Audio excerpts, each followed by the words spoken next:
Pakipaliwanag nga po yung tungkol doon sa ayuda ng mga jeepney drivers. Opo. Akin nga pong narinig nga po yung ating kaibigan na si Mr. Marval Buena. Iklaro ko lang po, Sige hindi po. lang po iisa ang ayuda. Yung kinukuha po sa DSWD, yan po yung cash relief nila and through AIX. Ito po yung assistance for in crisis situation ng mga tao. Meron pong ayuda sa DSWD at tama po, meron din pong ayuda na galing sa DOTR. Ang tawag naman po natin dito ay fuel subsidy.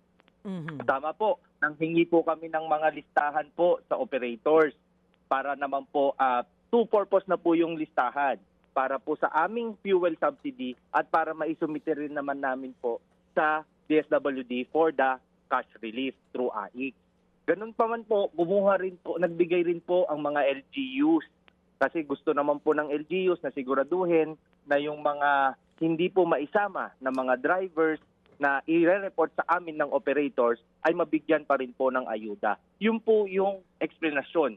Bakit nanghingi po ang LTFRB at bakit po nanghingi ang ang LGU sa mga JODA po.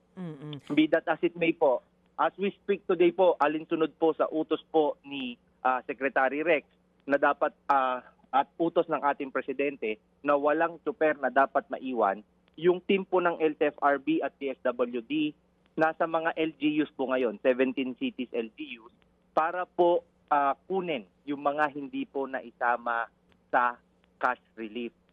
Yun naman pong sa fuel subsidy ng DOTR, yun po kung ano po yung ire-report sa amin ng mga operators, kung sino po yung mga drivers nila, yun naman po mabibigyan ng fuel subsidy. Hindi po on the part of DOTR and LTFRB, hindi na po ito cash payout. Hinihingi po namin sa kanila yung kanilang mga e-wallet para po diretso po namin i-transfer sa mga driver po yung fuel subsidy na nakalaan naman po sa kanila.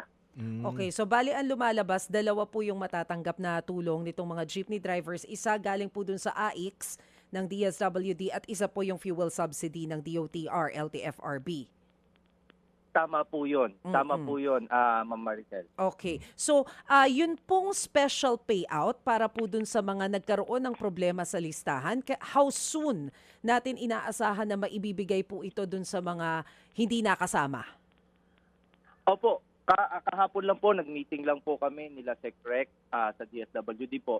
Ang sinasabi po ni SecRec, they will immediately schedule a special payout once sigurado na po na yung listahan po ay nandoon na po yung mga wala na pong naiwan na driver. Kaya po, on the part of TNVS, MC Taxi and Delivery Riders, binalikan po namin ulit yung mga TNC platforms. Huwag niyo i-submit nyo sa amin yung mga listahan. Huwag niyong i-filter. Huwag kayong mag-aalis ng kahit sinong driver na nasa platform ninyo. On the part of JODA naman po, yun po yung purpose ng meeting ngayon, yung pagpunta ng DSWD and LTFRB Help Desk Team na tinatawag nga po namin para sa mga LGUs para po masigurado na lahat ng drivers po ay maisama. Ano po ito? Most likely after Holy Week. Yes po, after Holy Week po. Mga kapatid, para sa iba pang mga balita at impormasyon, sundan niyo po kami sa X, Instagram, Facebook at syempre sa TikTok, True Network PH. Mag-subscribe din po kayo sa aming YouTube channel, True Network. May website din po tayo, truenetwork.ph, at pwede niyo rin po kaming mapanood sa Channel 19 ng aming True FM TV. Lagi pa rin makinig sa radyo dito po sa 105.9 True FM dahil dito, laging true sa'yo, kapatid. Dito tayo sa totoo, tunay at tapat.